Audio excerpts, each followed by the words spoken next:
G'day, guys, and welcome back to the Great Rugby League podcast. As always, I am your host, Ados. How are you all today? I am joined by the one and only Trent. Trent, mate, how you going? Very good, doing very well. Just keeping busy and looking forward to the discussion, Hayden. I'm wearing this just for you. Hey, there we go. Shout out to the Wallabies. Hey. Absolutely. Right. Shout out to the Wallabies. They'd be very happy. I think, what are they, $1.6 million down? But anyway, yeah. All right. So to anybody watching or that watches this, if it looks a bit different, it's because my computer's buggered at the moment, so I'm using my laptop. So if things don't run that smoothly, I apologize, but we're doing the best we can. This is obviously live streamed to YouTube, but it will be clipped and edited and then put onto Spotify probably Monday, depending on how things go. But very excited to jump into today's episode. Before we talk about the two topics, Trent, have you been enjoying the footy this weekend? Yeah, I have been. I haven't been watching too much, but it's some interesting games, like the Roosters won, and the Storm Rabbitohs, Storm won. So I know, very disappointing about that. Yeah, but I'm looking forward to the Dolphins game and see how that goes. Yeah. Yeah. All right. So should we jump into our first topic today, Trent? Yeah, sounds good. Yep. All right, so the first topic, Joseph Sua'ali'i joins Rugby Australia. Trent, I will get your thoughts on this first. Well, I think it's fantastic for him and for Rugby Australia. You know what I mean? He's a special talent. You know, he's a once-in-a-generation talent. You know, he's up there with Sonny Bill and Israel Folau. That's for sure, you know, and you know what I mean? And it's an offer too good to turn down. So I think that's really good, you know. Look, I think there's going to be some challenges about, rugby union's quite obviously different to rugby league. He's growing up playing the game, so that's not a problem. But it's just the way the Northern Hemisphere play the game. Why not playing that running rugby? They do in the Southern Hemisphere, but that'll be interesting to see how he adapts to that. But I think it's a great thing for him, you know. And Rugby Australia, this is what they want. Eddie Jones got their man, you know. Yeah, absolutely. 100% got their man. Anything else on that one, Trent, before I give my 2 cents? Yeah, look, I don't think it would have been done without Eddie Jones. Look, with Eddie Jones becoming the new coach of the Wallabies, it definitely wouldn't have happened. And you know what I mean, with him coming, you know what I mean, there's some real optimism. Look, David Rennie did a really good. I thought he was building something really good, David Rennie. You know, even though the wins weren't there, but like with Eddie Jones, you know, like. He's a character and he's quite intense, so I think he'll get a lot out of Joseph in that time. But obviously there's a lot else going on. But what's your thoughts? Yeah, mate. Look, I think it's good for him, and he's young. Like he's not old or anything. Like he's still got his whole career ahead of him. Like I think it's the right call for him. Like he's only going to be out of the game for 4 years max? Not even that. I think it's only 3. So I think it's a good move for him.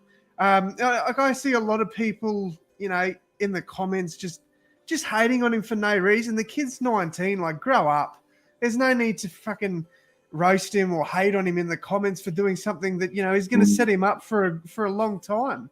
And I don't understand where this hate's coming from when players like, you know, Jared Hayne, Val Holmes, Israel Folau, Carmichael Hunt left rugby league to go to another code. I feel like they didn't cop as much heat and flack as Sua'ali'i's getting. So yeah, I don't know. One thing I will say is, while I think it's great for him. I think it's great for the game, for both games, to be honest. I am glad that the Rabbitohs did let him go, because I tell you what, if we had him and then he did this, obviously I'd be okay with it, because the next player that will likely go is probably Cameron Murray. So, it is what it is. But you really think Cameron Murray will go? I think he look. I don't think he'll leave early. I think he'll probably go around 2026 if he was to go for the 2027 Rugby World Cup. But another thing we've got to sort of go over with Sua'ali'i is he's got a rugby union background. Like, he's not just jumping ship to rugby union for the money. He's played it before. He knows the game. For sure. Like these people that are just, clanning on him and hating on him, they just need to grow up. And shout out to Willie Mason. Shout out to Willie Mason. I heard some of his comments, and you know what I mean. Like, he was spot on. Good on him. Good on him. 100%. And like Phil Gould's going on, but that's who he is. You know what I mean. It's just going to build it all up, and like, he's only 19. That's the thing. Right. But you know what I mean. Like, he's what? Like, he's about probably the same height as me, but obviously way more athletic than I am. You know what I mean? But I mean, he's got all the speed, he's got the power, and like, it's just great. You know what I mean? And you see, look, people do this all the time. That he's a good kid, but I think he really is a good kid. He seems real humble. See how that goes in a few years. With all the money and things, but he seems like he's like really intelligent, and he's got his head in the right space. I mean, he's really focused. Absolutely. I just think it's going to be a great thing. But look, they reckon he's probably going to go from, like, do this deal, then might go back to league, see what happens. I think he's that good that he can do what he wants. And while I think he's like, I didn't really like him with the whole South Sydney thing, where he he wanted it. I understand it's his management and stuff that are one of the issues, but like, he wanted it on his terms and not our terms. Like, we have to be able to meet in the middle. But what I will say is, I do think that he will be completely loyal to the Roosters when he does return to rugby league. I'm confident in saying that he will go back to the Roosters. Yeah, he probably will go back to the Roosters. That will probably happen. I just think with his management and all that, they're trying to find the best deal and things like that. I guess that's what management do. But look, my thoughts on the Roosters. I think you know what I mean. The Roosters went out and poached him from South, and whatever, but I didn't think that was great. But you know what I mean. Roosters took the risk, They did. All right. Well, do you think that's it for the Sua'ali'i conversation, Trent? Should we go on to the next one, or do you have some more? Well, look, I've got a few other things to add. You got a Lions tour in 2025, and then a Rugby World Cup in 2027. They've got their man, so it's going to be quite exciting for that. So, absolutely. But they reckon he might get bored from it, but I don't think so. Like, I don't think so either. Yeah. Okay. I'm ready to move on. All right. Let's talk the next one. The next one is Kalyn Ponga head knocks. What does the future hold? So, Trent, do you want to start us off here? Look, it's really concerning that, this is the fourth head knock. He needs to look after his well-being and safety for sure. You know what I mean? Like, 4 of them, and he's had a pretty relatively short career. How old is he? 24, 25 now? Yeah, I think he might even be older than that. He's born in 1998, I think. So was he? Okay, so he's same age as Page. Far out. Yeah, so Yeah, it is. So, look, yeah, he just needs to look after his well-being, you know. Because 100%. There's a few league experts saying that there could be a medical retirement for him. What are your thoughts on that? Do you think that's something he should probably look into? if that's what the doctors say, he should go ahead with that. Because, you know, like new evidence coming in, and you see like the tough players of the old days, you know. Well, you got like Ray Price, who was an absolute champion for Parramatta, and you know what I mean. It's sad seeing such a champion in that way. You know what I mean? Well, another good example is Mario Fenech as well. Yeah, he's spiraling as well, which is very, very upsetting.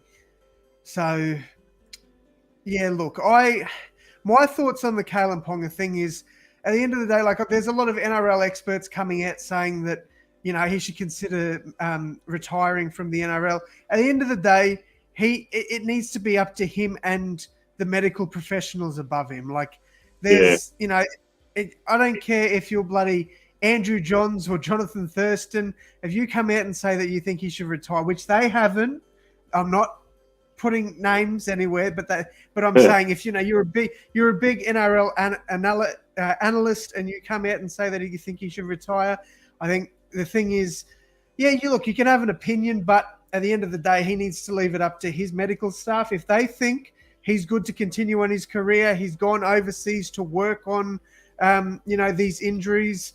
If he can bounce back, then good for him. I hope he can, because I love Kalyn Ponga. I think he's an absolute great player. I think he's great for the game.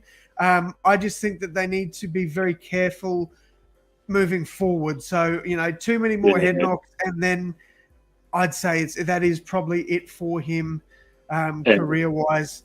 And I think Kalyn Ponga also has other interests in life as well. Like look, apparently he's not the guy that will watch 8 games of footy on a weekend. You know what I mean? He just likes playing, and he's really good at the game. But like that kind of, and obviously he's totally dedicated to his training and all that.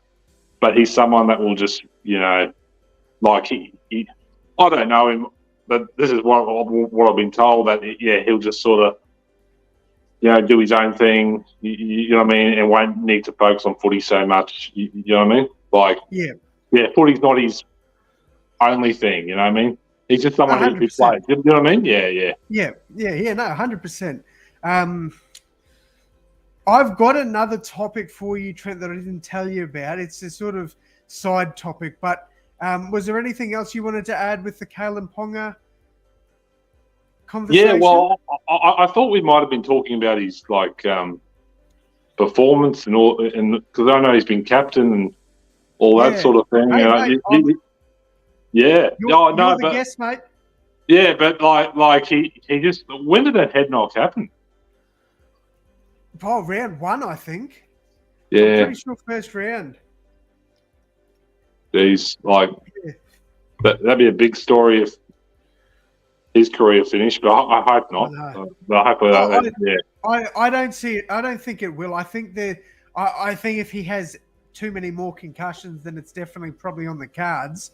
But I think for now, you know, they've sent him over to, I think he's in Canada. Yeah. Is there Canada? I think he's gone to North America. That's what I heard. Yeah.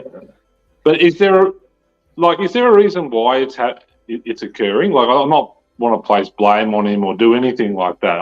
But is there a reason why it's happening to him more than other players? Yeah. Mate, I think it's tackle technique. It's the you know, I think he gets his head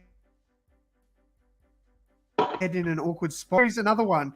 You watch him tackle, and he gets his head in, and he gets kneed all the time in the head. Like, it's that, you know, there's, I think the coaching staff really need to pull him aside, and I don't know. It's hard to say, because I'm sure the coaches are telling them, look, you need to tackle. You change your technique in tackling.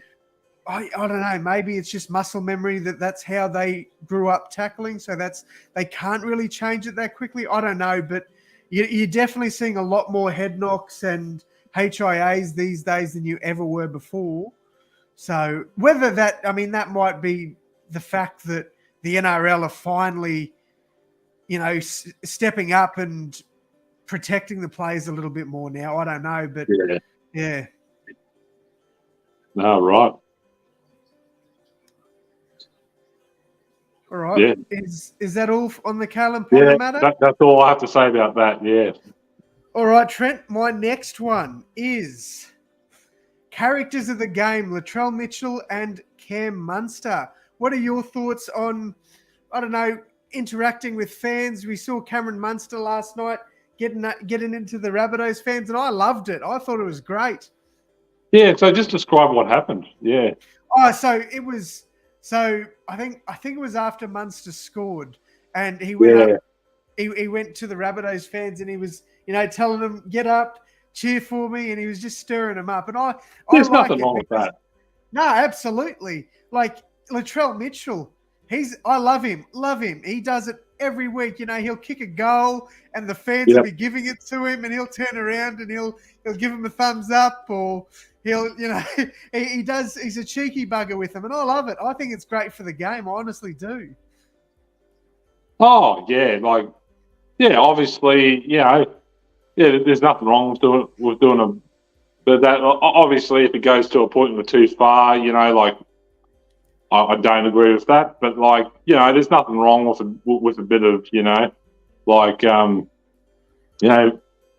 like raising the arms or something like that to the Rabbitohs fans. Why not? It makes it entertaining.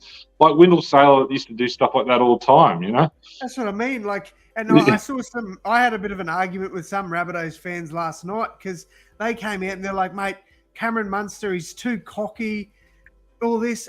If he's backing it up, I agree with him. I think he should be going out there. If the fans are giving it to him, why can't he give it back? It's the same with Latrell Mitchell. If you got fans yelling at you saying, mate, you're a drop kick, you're going to miss this goal, you shit, and then he makes it and goes, I made that. I think it's good for the game. Well, what about when the Panthers do it? It depends. It depends on the situation. Like if they're going to the crowd and, arcing the crowd up, I don't mind that, but it's the over celebrations. The one that springs to mind is when I think Stephen Crichton scored the try, or they took one of the Raiders players out last year, and then they've brought in Joe Tarpanay in their little huddle and hugged him, and he got pissed off about it. And I think I hated that. I thought that was so disrespectful. That really pissed me off. But I don't mind a little bit of cockiness, and I don't mind, maybe someone makes an error and they sort of rub their head into the ground a little bit. Don't go overboard, but a little bit of a little bit of that, But there's a point of going too far, a little bit of banter with the opposition. I think that's great, but there is times when teams take it too far, and I definitely think the Panthers do take it too far sometimes. Oh, for sure. Like they have taken it too far, But I think it's that sort of us versus them, us versus the whole NRL sort of thing going on there. So yeah.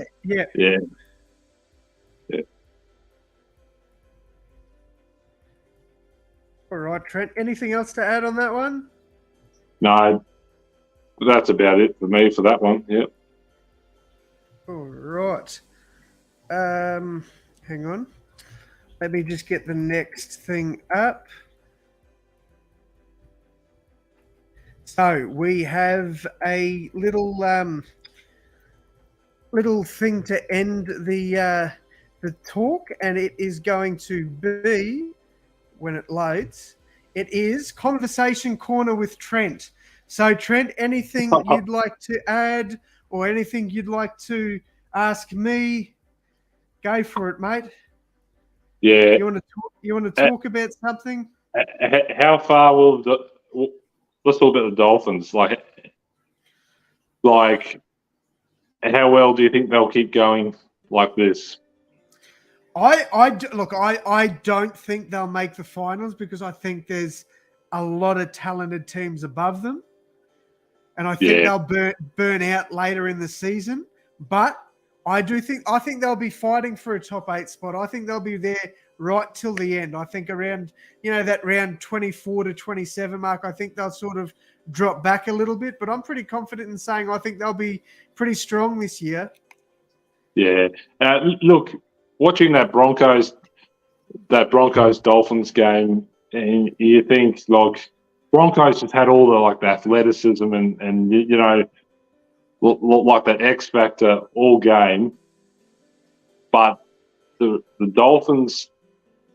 It's cliche to say this, but it's so true. They're coached by Wayne Bennett. You know what I mean? Like he instills this fundamental simplicity of just the basics, and of defense and just sticking in there, and you know what I mean? 100%. You know what I mean? You can't go wrong with that, and he just makes the game a simple game, He's able to get young men to be way better, than what they were, Definitely one of the greatest coaches of all time, Wayne Bennett. Oh, for sure. All right, Trent, anything else? Oh, look, well, what about the Raiders? The Raiders got flogged. Yeah, the Raiders. Oh, the Raiders. I don't know. I honestly, with this whole Jack White and the rumours of him leaving, that's going to set. Yeah, yep.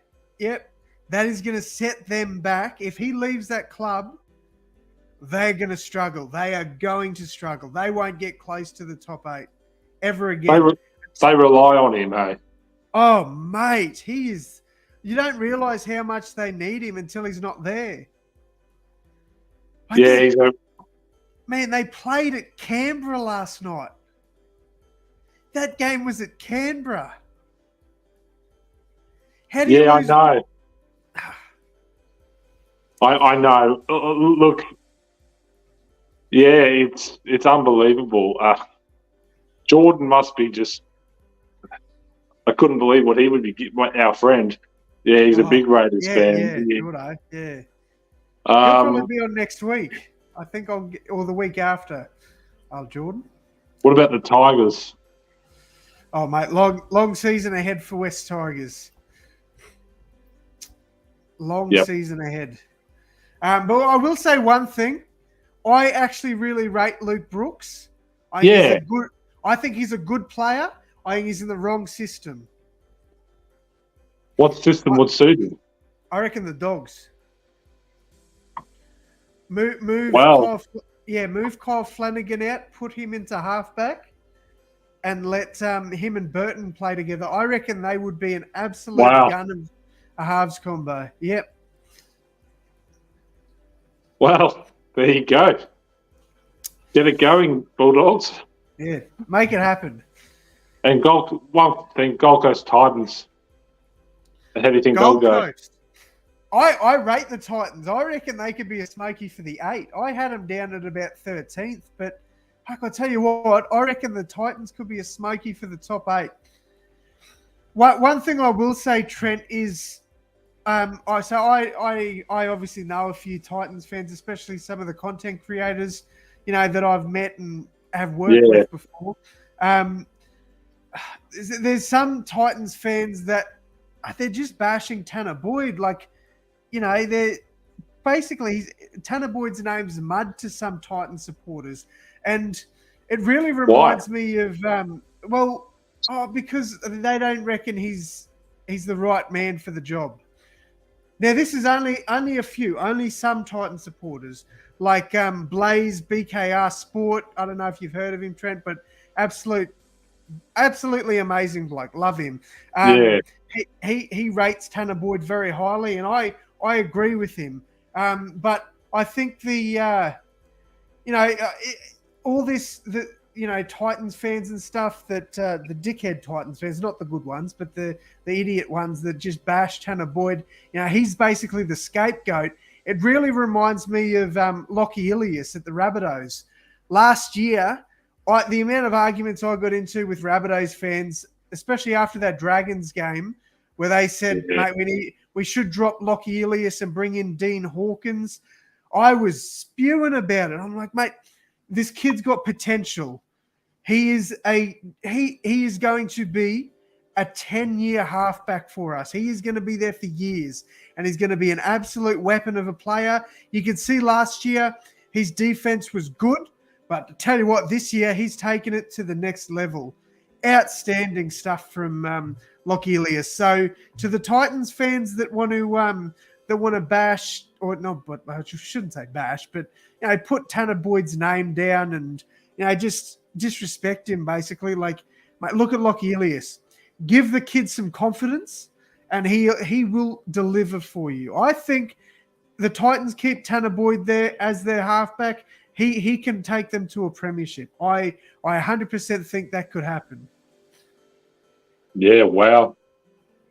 Yeah, look, like I said, I don't watch every Titans game every day, but, look, I'll have to take your word on that. He's been there since, 2019, so... Yeah, absolute gun of a player. Yeah, yeah. All right. Well, was there anything else, Trent? No, I've got nothing else to really add. We just have to wait till the season unrolls and see what else really happens. Hey, yeah, sweet. Well, I appreciate you coming on today, Trent, and I'll definitely be getting you back on. That's for sure, because I love talking footy with you. Yeah, for sure. Yeah. Look, it's going to be exciting. I've got a bit of I'm a Cowboy supporter, but I've got a bit of a soft spot for the Dolphins at the moment. So, yeah, all right. You got a bit of a soft spot for the Dolphins, or not really? Yes and no. not really, but they're okay. But we're definitely getting Trent back on. I want Trent back wonderful. On. 100%. Maybe even Trent and Jordan one day together. But I think that'll pretty well wrap us up today. So, guys, make sure if you're watching on YouTube, hit that like button and subscribe. If you're listening on Spotify when it drops on Monday, please make sure to follow me on Spotify as well. I'm going to be working with Trent a lot more in the future, and there'll be other blokes coming on and, having a bit of a chat about footy. Also, make sure you subscribe to YouTube, because I want to get to 5,000 subs by the end of the year. Just hit 4,000, so if we can hit 5K by the end of the year, I'll be bloody happy. But Trent, once again, thank you very much for joining me.